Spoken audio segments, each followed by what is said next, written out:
નમસ્કાર, આપ જોઈ રહ્યા છો યુટીસી ન્યૂઝ। દુનિયાની સૌથી મોટી રાજકીય પાર્ટી, પોતાના ચાલ, ચરિત્ર અને શિસ્ત માટે જાણીતી ભારતીય જનતા પાર્ટીના નેતાઓ જ હવે આ પાર્ટીનું નામ ડૂબોળવા બેઠા છે। આજે વડોદરામાં ભારતીય જનતા પાર્ટીના જ કોર્પોરેટરે ભારતીય જનતા પાર્ટીના નેતા અને પૂર્વ નગર પ્રાથમિક શિક્ષણ સમિતિના ચેરમેન દિલીપ ગોહિલ સામે છેતરપિંડીની ફરિયાદ નોંધાવી છે। એક જમીનનો વિષય હતો। દિલીપસિંહ ગોહિલે એક જમીન પરાક્રમસિંહ જાડેજાને બતાવી હતી અને આ જમીનના દસ્તાવેજ પણ થઈ ગયા, પરંતુ દસ્તાવેજ થઈ ગયા બાદ પરાક્રમસિંહને જાણ થઈ કે દિલીપસિંહ ગોહિલે તો તેમને ચૂનો લગાડ્યો છે, તેમની સાથે છેતરપિંડી કરી છે। હવે પરાક્રમસિંહ જાડેજાએ આ દિલીપસિંહ ગોહિલ સામે ફરિયાદ લખાવી દીધી છે। સમગ્ર ઘટનાને પરાક્રમસિંહ જાડેજાએ પણ વર્ણી છે અને પરાક્રમસિંહ જાડેજાના જણાવ્યા પ્રમાણે અગાઉ પણ દિલીપસિંહ ગોહિલની સાથે તેઓ જમીનની લે વેચ કરી ચૂક્યા છે, તેનો જ તેમને વિશ્વાસ હતો અને આ જ વિશ્વાસઘાત હવે દિલીપસિંહ ગોહિલે કર્યો છે।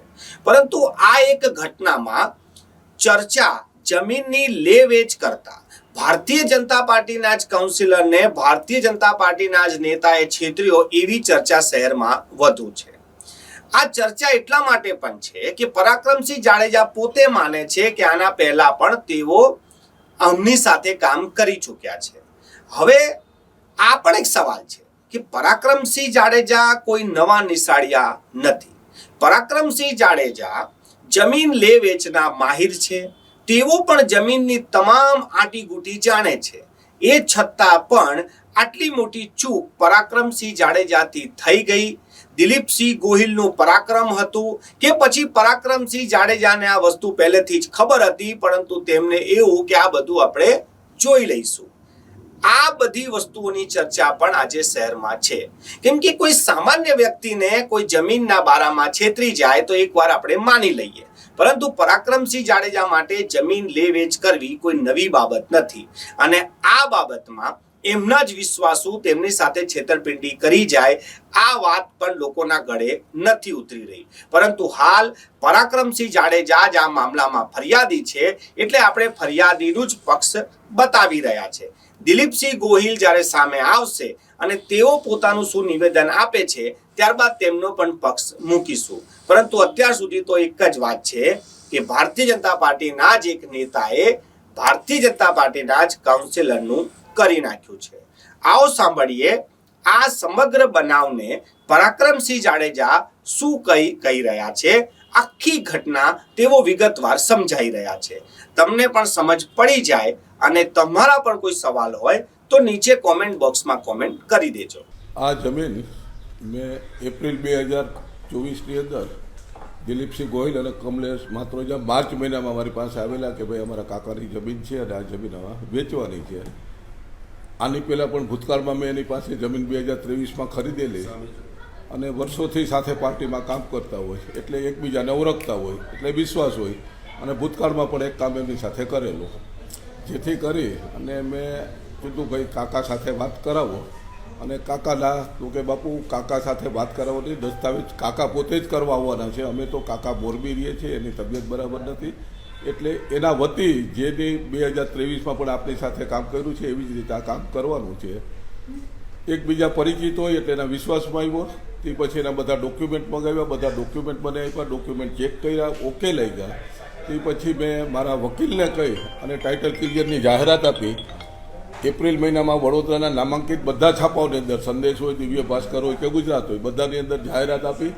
જાહેરાત પછી મારા વકીલે પણ કીધું કે કોઈ પણ વ્યક્તિનો કોઈ વાંધો આવેલો નથી અને આ જમીન ટાઇટલ ક્લિયર છે, એટલે એમની સાથે મેં નક્કી કર્યું જૂન મહિનામાં અને જૂન મહિનાની અંદર એને ટોકનના રૂપિયા 21 લાખ રૂપિયા કટકે કરી મેં એને રોકડા ચૂકવા અને વાત થઈ કે ભાઈ 3 થી 4 મહિનાની અંદર આનો દસ્તાવેજ કરાવી લેવાનો, 18 મહિનાની ટોટલ મુદત અને 18 મહિનાના દસ્તાવેજ કરીએ ત્યારે બધા ચેકો પણ આપી દેવાના। એ જ અરસામાં મહારાષ્ટ્રની અંદર ચૂંટણી હતી, એક જિલ્લાની અંદર મને પણ મહારાષ્ટ્રની ચૂંટણીની જવાબદારી આપેલી, ત્યારે દિલીપસિંહનો ફોન આવેલો કે બાપુ ઓલી જમીનનો દસ્તાવેજ કરવાનો છે તો કેવું છે? મેં એને કીધું કે ભાઈ હું મારા ચૂંટણીમાં છું, આવ્યા પછી કરીએ. તો કે ખરીદદારને કમ્પલસરી ત્યાં હાજર રહેવાની જરૂર નથી, અને મને પોતાને પણ ખબર છે કે ભાઈ ખરીદદારને કમ્પલસરી નથી હોતું, વેચનાર હોય છે. મેં આ પાડી, મને એને ડોક્યુમેન્ટ મોકલ્યા, મેં બધા ડોક્યુમેન્ટની અંદર સહી કરી અને ડોક્યુમેન્ટ અહીંયા પાછા મોકલી દીધા. દસ્તાવેજ જે દિવસે હતો એના ડોક્યુમેન્ટ બધા મારી પાસે છે. તો સરકારની અંદર એની પહેલાં તારીખ તમારે લેવી પડે, તે પછી દસ્તાવેજ થાય. સાંજે 4 વાગે મેં એને ફોન કર્યો કે ભાઈ દિલીપસિંહભાઈ, ઓલો દસ્તાવેજ થઈ ગયો આપણો, શું બધું કામ પતી ગયું? તો કે ના બાપુ, 2 વાગે દસ્તાવેજ હતો, પણ પાર્ટી બીમાર થઈ ગઈ અને ઓચિંતા જેની તબિયત બગડી છે, જેથી કરીને આવી શક્યા નથી. એટલે અત્યારે આ દસ્તાવેજ આપણે મુલતવી રાખીએ છીએ અને નેક્સ્ટ ટાઈમ દસ્તાવેજ કરશું. મેં કીધું કોઈ વાંધો નહીં, માણસ છે, બીમાર થઈ શકે, કોઈ પણ પરિસ્થિતિ આવી શકે. ત્યારબાદ એકાદ મહિના પછી ફરીથી આવ્યા કે ભાઈ હવે પાર્ટી ઓલરાઈટ છે, તૈયાર છે, અને જ્યારે દસ્તાવેજ કરવું હોય ત્યારે ફરીથી મેં કીધું કે ભાઈ ટૂંક સમયમાં જ મારા દીકરાના લગ્ન છે, હું બીજી છું, તમે જો પતાવી શકતા હોય તો દસ્તાવેજ કરો તો મને વાંધો નથી, નહીંતર પછી રાહ જોવો. તો કે નહીં બાપુ, પાર્ટી ઉંમરલાયક છે, અવારનવાર બીમાર રહે છે, તો આ સમયસર દસ્તાવેજ કરી લેવો જરૂરી છે. જેથી કરી મેં આ પાડી. અગાઉ જ મારા સહી સિક્કા બધું ડોક્યુમેન્ટ તો તૈયાર હતા, અને 19 તારીખે 19/11ને દિવસે આ દસ્તાવેજ થઈ ગયો, કામ બધું પતી ગયું, અને તરત જ હું મારી ત્યાં પ્રસંગ હોય અને મારા પ્રસંગના કામમાં બધો પડેલો હતો.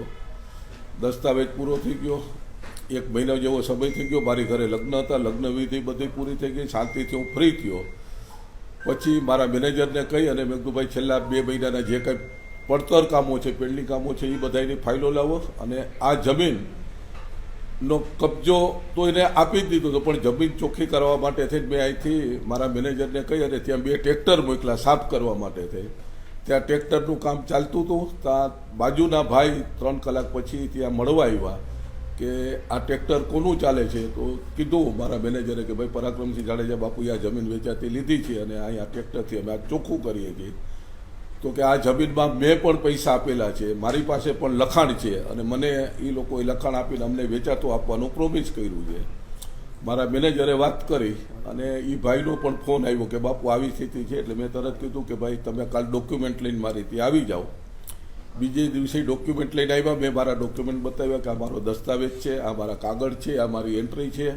તો એને જોયું કે બાપુ તમારું બધું સાચું છે. મેં કીધું તમારું બતાવો. તો એની પાસે સાદા કાગળની અંદર ચિઠ્ઠી હતી, એમાં બધા ચેક નંબર લખેલા છે કે આ ચેક નંબરથી પૈસા લીધા, આ ચેક નંબરથી પૈસા લીધા, અને એમાં દિલીપસિંહ ગોહિલ અને કમલેશ માત્રોજા બંનેની સહી હતી કે આ જમીન અમે તમને વેચાતી આપશું. બધું તમને વેચાતી આપશું એમ લખ્યું છે. મારો તો સરકારી ઓન પેપર દસ્તાવેજ થઈ ગયો. તો કે બાપુ તમે સાચા છો, તમારો અધિકાર છે, મારે કાંઈ લેવા દેવા નથી. હવે હું દિલીપસિંહને એને બોલાવી મારા પૈસા પાછા લઈશ. ફરીથી 2 દિવસ પછી અહીં દિલીપસિંહને એને બોલાવ્યા, બધાની સાથે બેઠક થઈ અને એને કીધું કે હા ભાઈ, તમે અમને ટાઈમે પૈસા નહોતા આપતા એટલે અમે બાપુને વેચી દીધી. તો ઓલાએ કીધું કે અમે તો તમને જે દસ્તાવેજ પહેલાં 10 દી અગાઉ જ પૈસા લઈ ગયા છીએ. એ જ વખતે મને શંકા આવી. મારા મેનેજરને કીધું કે આપણા ડોક્યુમેન્ટ બધા તૈયાર કરો અને બાકીના પણ તપાસ કરો કે આમાં ક્યાંય બીજું કાંઈ આડાવરી છેતરપિંડી નથી ને. તપાસ કરતાં 2 દિવસમાં સામો કાગળ આવ્યો, બાપુ આપણા ચેક હજી એને ખાતામાં જમા કરાવ્યા નથી. એટલે મેં આ બંને જણાને પાછા બોલાવ્યા અને કીધું ભાઈ ચેક કેમ જમા નથી કરાવ્યા? તો કે બાપુ પાર્ટી રહે છે મોરબી, અમે તપાસ કરી અને એને કહી છીએ. ફરીથી 2 દિવસ ગયા, તપાસ કરતાં પણ એ આવ્યા નહીં. એટલે ફરીથી મેં બોલાવ્યા, ઘણી બધી વાત કરી, ગલ્લા તલ્લા કરતા હતા.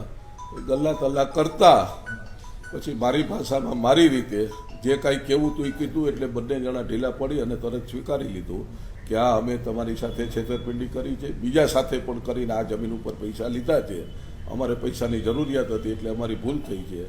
અને 2-4 દિવસની અંદર ત્યાં બધા પૈસા પાર્ટીને અમે બોલાવી, એની સાથે સમાધાન કરી, એને પૈસા આપી અને નવો તમને દસ્તાવેજ કરી આપીએ છીએ. આવું મારી સાથે વાટાઘાટો કરી, મને ફરીથી વિશ્વાસમાં લીધો અને ત્યારબાદ 2 દિવસ સુધી ટાઈમ પાસ કર્યો. 2 દિવસ પછી મેં પૂછ્યું કે ભાઈ શું થયું? તો કે આવતીકાલે અમે તમને ફાઇનલ કરી દઈએ છીએ. અને એ જ અરસામાં મેં તરત પોલીસને પણ આ વાત કરી દીધી કે ભાઈ આવું મારી સાથે થયું છે, પણ સમાધાનની વાતચીત કરે છે અને પોતાની ભૂલ સ્વીકારવા તૈયાર છે. તેમ છતાંય હું ભૂલ સ્વીકારવા માટે, એની જે ભૂલ છે એ સ્વીકારી અને માફ કરવા માટે તૈયાર નથી. એટલે મેં એની અરજી આપી એવી જેવી એને ખબર પડી, ભેગા જે લોકો બંને જણા ઘરે તાળા મારી પોતાની ગાડી પરિવાર સાથે ફરાર થઈ ગયા છે. આ મારી હકીકત છે. અચ્છા, આપને જાણ પડી કે આ શંકાના દાયરામાં તમને ખબર પડી દસ્તાવેજ કરનાર અલગ છે, ફોટા અલગ છે અને સાઇન અલગ છે, તો જે રજિસ્ટ્રાર ઓફિસર બેઠા છે તેમની નજર પર કેમ આ વસ્તુ ના આવી? એ મારો વિષય નથી. એક તો હું દસ્તાવેજ વખતે હાજર નહોતો, હું બહાર હતો. બીજો, સામેની વ્યક્તિમાં કેમ ધ્યાન આવ્યું કે ના આવ્યું એ મારો વિષય નથી. એમનો વિષય છે કે એમને શું ચેક કર્યું, શું ચેક ના કર્યું. એ જ વિષય વકીલનો પણ છે. વકીલને પણ ખબર હોવી જોઈએ કે ભાઈ આ કાગળ કોના છે, આધાર કાર્ડ કોનું છે, પાન કાર્ડ કોનું છે. ધ્યાનમાં એવું આવ્યું છે કે અધિકારીની મિલી ભગત નહીં હોઈ શકે, પણ આ લોકો મહા અઠંગ છે એવું છેલ્લા 8 દિવસમાં અનેક લોકોના મને ફોન આવતા મારા ધ્યાનમાં આવ્યું છે કે આ તો માત્ર પાસેરામાં પૂણી છે. પૂરતી તપાસ થતાં ઘણી બધી વિગત બહાર આવશે. દસ્તાવેજ થયો, શું થર્ડ પાર્ટીનો ફોટોગ્રાફ્સ ઉપયોગમાં લેવાયો? બીજી કોઈ વ્યક્તિ ત્યાં હાજર રહી? કેમ કે સમગ્ર મામલો સીસીટીવી સાથે ફોટોગ્રાફ્સ પણ આ લેવાય એ છે. પોતે વ્યક્તિ હાજર રહ્યો. વ્યક્તિની ધરપકડ પોલીસે કરી છે. અત્યારે લોકોપની અંદર છે ને કોઈ વ્યક્તિ પોતે પણ સ્વીકારે છે કે હું તો એક સામાન્ય માણસ છું, વર્ષોથી આ ભાઈની જ ખેતી કરું છું, એની જમીન ત્યાં વાવે છે અને એની પાસેથી એને અમુક કોઈ રકમ આપી છે ને એ રકમના બદલામાં એ સામાન્ય વ્યક્તિ એ કે ભાઈ હું એના વિશ્વાસમાં આવ્યો અને મેં પોતે આ સહયોગ કરેલી છે એવું પોતે સ્વીકારે છે. આજની તારીખે લોકોપમાં છે. અચ્છા, એનું નામ છે જે નકલી? હા, એમનું નામ પણ છે, એનો ફોટો પણ છે ને બધું પોલીસ સ્ટેશનની અંદર તમામ વિગતો છે. નામ તો સોઢાજી. ના ના, નામ આપું છું.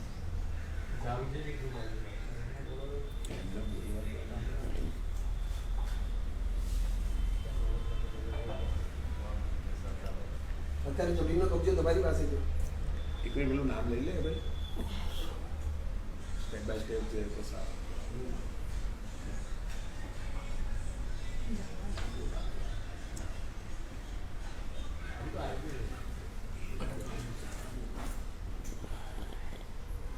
ઇઝી બાપુની છે. હા, we are not the final authority.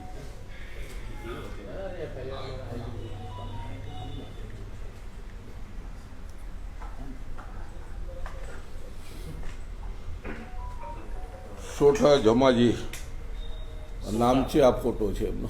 શું આખું નામ? આ અમે લખ્યું છે. સોડા જમાજી. સામે આગળ બતાવો, સામે બતાવો, સામે. થોડું ડાઉન રાખો. બસ. આ વ્યક્તિ હાલ લોકઅપમાં જ છે. સમાપન છે. સાહેબ, બીજું કઈ શું કેવું છે? થઈ ગયો. અપુ, હવે એક સવાલ એ થયો, તમે એમ કહ્યું કે અઠાંગ ખેલાડી હોઈ શકે દિલીપસિંહ. હવે એ તો શિક્ષણ સમિતિના ચેરમેન બી રહ્યા છે, તો એમના કાર્યકાળમાં જે નિર્ણય લેવાય એની તપાસ થવી જરૂરી માનો છો તમે? મિત્ર, હું દિલીપસિંહ એક જ નથી કહેતો. દિલીપસિંહ કરતા કમલેશ દેત્રોજા, આ બંને જણા આ વિષયની અંદર અઠંગ ખેલાડી હોય એવું છેલ્લા 5-7 દિવસથી બધે જે લોકોના ફોન આવે છે એ પ્રમાણે મને ધ્યાનમાં આવે છે કે આ બંને આના અઠંગ ખેલાડીઓ હોઈ શકે. એટલે મારી ડિપાર્ટમેન્ટને પણ વિનંતી છે કે આની અંદર ખાલી આ કેસ જ નહીં, બાકીના પણ પોલીસ રિમાન્ડ લઈ અને એના દ્વારા લોકોને પણ અપીલ કરે કે ભાઈ જે કોઈ આવું તમારી સાથે બન્યું હોય તો ખુલીને બહાર આવો અને